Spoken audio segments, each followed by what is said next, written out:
tonight, first of all. Serious night, nothing ever phases you. And look, we have to make this Cork fight happen. Being a Cork man myself, you know what I mean? It's something I'm going to keep drilling. But you know, do you reckon it'll happen next year? Do you reckon it'll be the next fight? And look, you know, there's many venues: St. Coleman's Park, Turtles Cross.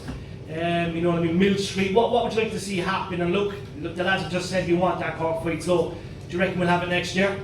Yeah, no, definitely. I'll be pushing for the Cork fight now, you know, especially with that crowd reaction tonight. You know, the atmosphere was unbelievable. And next year, you know, being the 30-year anniversary, you know, for Steve Collins and Freddie Roach was in the corner in Cork for that fight. So if we can do it next year for that anniversary, you know, it'll be unbelievable. We have to get the Cork. You know, I'm a Cork man. I have to put on a show for the Cork people. Definitely. Look, your performance tonight, clinical as always. You know, I watched the ring walk, watch you in the ring. Nothing phases you. It's you know what I mean. It's incredible. But look, you get better and better every time. And like the best is still to come. But let's talk about your performance. How would you rate that? Yeah, no, it went exactly to plan. You know, I knew he was going to load up on the right hand, and I was going to go to the body. You know, and I did it. I hurt him to the body, and then I was just going to go upstairs. You know, and it happened earlier than I expected.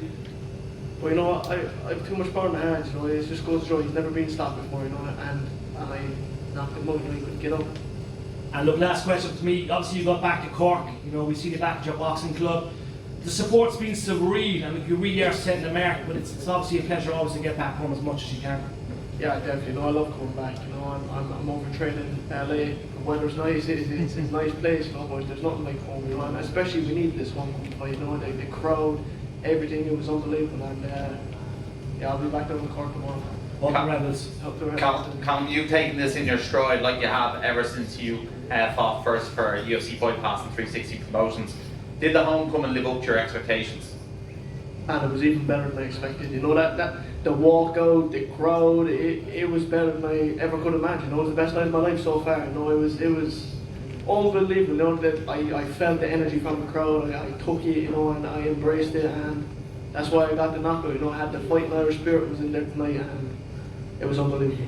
And are you aware that Dana White said you got a performance bonus, so there's a few extra G's in the back pocket for you, but happy days. That's what I'm doing, you know, that's my job. You know, my job is to knock people out, you know, yeah, happy days, you know. And apparently you've been invited over to the AJ Dubois fight tomorrow night. Is that something that you're going to accept? Are you going to go, or what's the plans?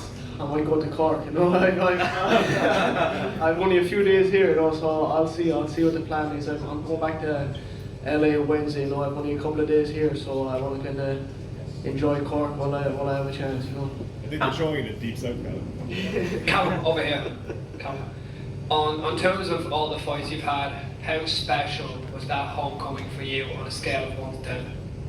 On a scale of 1 to 10, it was an 11. And you know, the crowd reaction, the walk-in, the points flying into the ring after. I nearly caught one. I nearly caught one at the end. I don't know if you've seen that, but I nearly caught one. That was unbelievable. You know, it was better than I ever could imagine. Just talk me through your performance, just bit by bit. Round 1 obviously was the feel-out round, you know, a few good shots there. Round 2, was there meaningful to actually go for the stoppage, or was it just take it round by round, and then if the stoppage comes, the stoppage comes?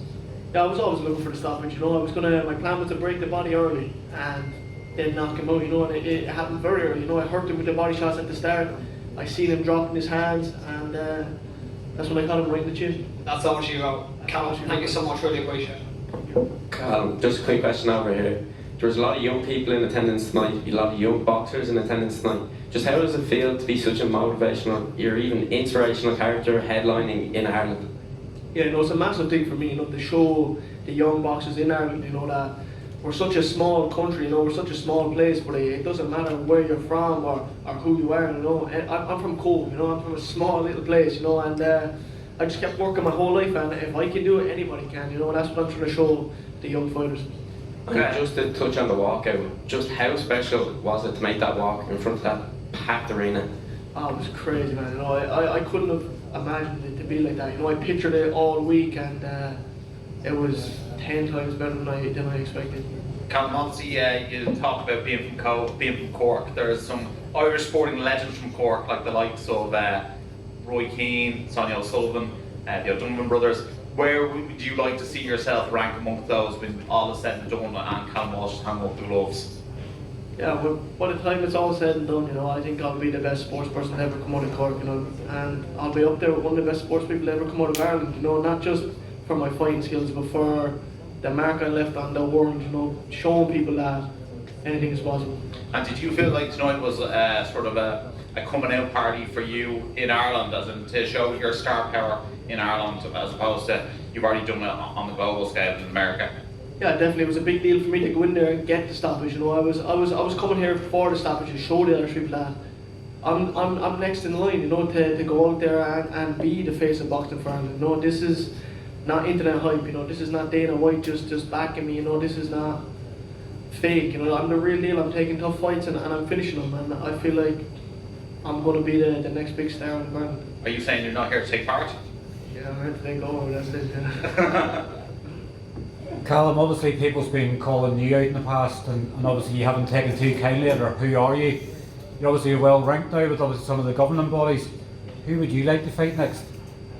Anybody, you know, it doesn't matter who they put in front of me. You know, I don't know the opponents. I don't watch boxing really. You know, I don't watch my opponents. I just go out there and I fight. You know, fighting's been my whole life. I've been boxing since I was 6. I just know how to fight and I know how to win and I get the job done. So it doesn't matter who they put in front of me. When obviously Liam Smith pulled out the fight last week with Josh Kelly. Josh Kelly.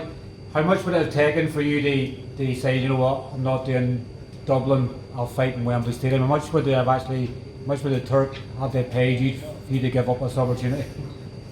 He had enough money in it to get me over there, but I was never going to miss out on Dublin. No, I had to do this. You know, this was the biggest opportunity for me. It's not about money. You know, this is a massive opportunity for me. You know, to break through to the Irish people. You know, and I feel like we succeeded tonight. You know, tonight was a big success. You know, now the Irish people know who Callum Walsh is. You know, they know who the next big star to come out of Ireland is.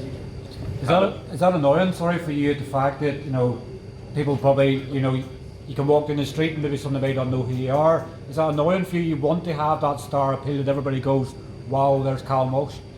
Yeah, no, it's just hard, you know, because my fights have been so far away. You know, it's like it's hard to follow somebody when you're just watching through a screen. You know, it's hard to know the person, but when you're here tonight, you feel the buzz. You know, you feel the crowd, everything. You know, this is a night that everybody will remember here tonight. You know, and everybody that was there tonight will remember who I am. And that's why I needed to get back here and fight, because it is hard, you know, for people to follow my career through a screen. You know, so I feel like tonight was a massive success. Callum, you said that the atmosphere exceeded your expectations, and it was probably up there with the best we've seen you, just in terms of your composure and the ruthlessness of the finish. When you heard the sheer wall of noise that met you, did you have to recalibrate it all a little bit, just in terms of adapting to that atmosphere and maybe trying to block out the occasion to an extent and focusing on your job?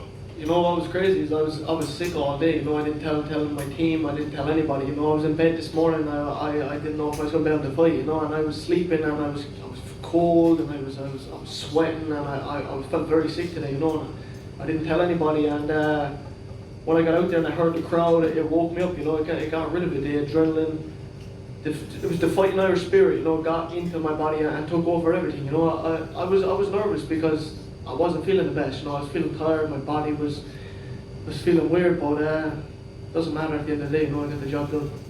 Tom was saying that having worked with Gennady Golovkin, one of the hallmarks of his career was that when he was put on a bigger platform, he always rose to it. And it feels like that's what you did tonight. Biggest stage of your career so far.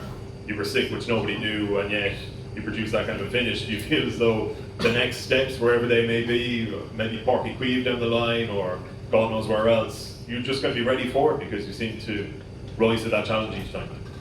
Hey, he's probably lucky I was sick. I already killed him. But you know, anywhere. No, it doesn't matter to me. I would love to get to Cork. You know, next year I would love to get down to Cork and put on a show there. That's a big goal for me now. You know, to get to Cork. Whatever's next, whatever Tom has next for me, we'll take that. But yeah, next year I want Cork. Callum, what's the crack? First of all, that energy was off the rails, wasn't it? Like that's why I love covering this shit. But how does it get bigger for you, man? Because like this is absolutely enormous, and like myself and Ross, we've been to loads of events like boxing and MMA, but like that was special. Like how did you actually go even bigger? just keep winning, you know, keep getting the knockouts and keep putting on shows like that, you know, that it's just going to keep getting bigger. If I keep performing like that, it's going to keep getting bigger and sell out Parky Queen someday, you know, that's the goal. Callum, over Go here. again. To your right. Firstly, congratulations on a great night. But obviously we've heard a lot about Dana and Tom and Freddie Roach and all these fantastic people. Do you have any words for your Cork Boxing Club, the club that kind of brought you all the way up before you made the big move? Anything you'd like to say to them tonight? Yeah, you know, I wouldn't be sitting here right now if it wasn't for them. You know, they've trained me since I was 11 years old. You know, I've won 6 Irish titles. I won a European gold medal with my coaches from Riverside Boxing Club, you know, Teddy and Brian Barry. The way they trained me, how they brought me up, you know, I wouldn't be the father I am today without them. Were they in attendance tonight? Oh, they were, yeah. Right when I knocked them out, I turned to them and I seen them straight away. Yeah, it was crazy. Thanks. What advice would you give to the younger ones now that, like yourself, when you went over to America, you know, you didn't know what was going to happen?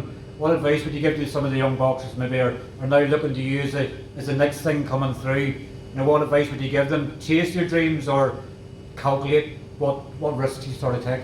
I would just tell them to, whatever you want to do in life, you do it, you know, fuck everybody else. You know, a lot of people told me when I was growing up that I couldn't. You know, teachers told me, oh, what do you think you're going to box your whole life? And I said, yeah, I do. You know, I didn't bring books to school because I wanted to box. I got kicked out of school for fighting, you know, and fighting my whole life. And I would just tell all the kids, whatever you want in life, go for it. Question here, Callum, to your right. It was said a lot in the build-up that this would be the toughest test of your career. Did you feel any sort of difference in there, or were you just too good? That was the handiest fight of my life.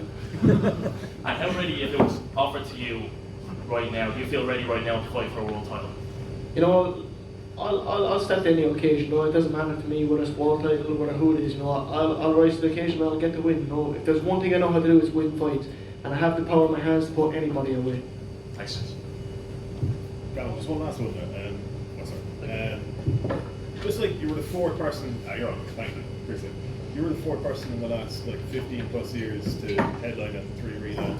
The last 3 were Matthew Macklin, Bernard Dunne, Katie Taylor twice.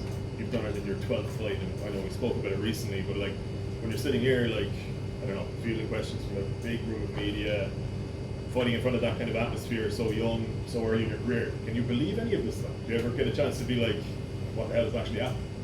Yeah, it's crazy. You know, it is crazy. You know, but I don't even know. It's crazy, but we need this to happen. You know, because like you said, it's been Katie Taylor, it's been big names. You know, everyone on this card tonight had a massive opportunity. You know. And we need this to happen more regularly in Ireland for the up and coming fighters. You know, with the Irish people, I feel like everybody's getting behind. It was McGregor, then it was Katie Taylor, and you know, we need to bring these shows back so the Irish people can get behind every fighter, you know, every Irish fighter, and keep putting on up and coming young fighters. Like there was a pro debut there tonight, you know what I mean? And we need to put on shows like this for every Irish fighter and bring back that buzz, you know, where everyone is behind the Irish fighters, you know, putting on shows like this regularly and just bring back that buzz of Irish boxing, you know, and show people the fighting Irish again. Is it crazy in the fact that Gareth Dowling's the same age as you, and you know, people normally look to you like, you know, say you're making your debut in a Katie Taylor card, you will look up to her, but Gareth's the same age as you, and obviously it can show how quickly things can happen if you do things the right way.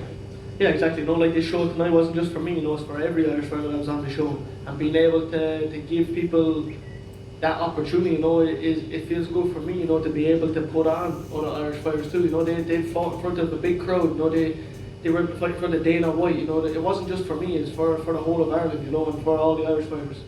Callum, what would you say is your number one motivating factor? Because you've got a belt there in front of you, you're high in the rankings, fight for world title quite soon. Could be money, as Dana White earlier on, could you be $100 million fighter? Is it yes, that would happen? Or is it, you know, making memories? You're talking about fighting at home, fighting massive arenas, the memory aspect. But what's your main motivational factor? For me, it's just showing people that anyone can do it, you know, like, it doesn't matter where you're from, who you are, anyone can do it. If you want anything in life, you give 100% and you fuck everyone else, you know, you just tell people that tell you can't, you know, you just go for it and you can do it, you know, and I'm the proof of it, you know, I was in the middle of COVID, I decided to take a chance, went to Freddie Roach, you know, I just took chances, you know, and they paid off, and I feel like there's not a lot of people back here that are willing to do it, you know, and it's not easy, you know, it's very hard to do. But you know, everything in life is hard. You know, anything worth doing is hard. And Yeah, it's creep in, like it's all going so well. absolutely, because people have that. They listen to other people. You know, they listen to people saying, "Oh, how can you do that? You know, you could do that. You know, and anybody can." And you know, I know because I've done it. You know, I'm still doing it every day. You know, I tell myself I can do anything. You know, and I believe I can. I can do anything. You know, I told myself tonight I told everybody all week I was going to be the first person to stop him. I was going to knock him out, and I believed it, and I did it. Callum, first fight back in Ireland, do you have a particular meal or drink that you're able to celebrate here that you wouldn't have got in America, like a Hillbilly's chicken or something like that? Or? I need a pint. I want a pint now after that. I deserve one. Of what? What's your drink? Yeah, I like a pint of Guinness. I need to know. I need a pint, and then I need to go down to Cork and then to get my grandmother's roast beef dinner. That's what I need. Sweet. Callum, I'm over there in a minute, All yeah. done. Thanks, Callum. Thank you.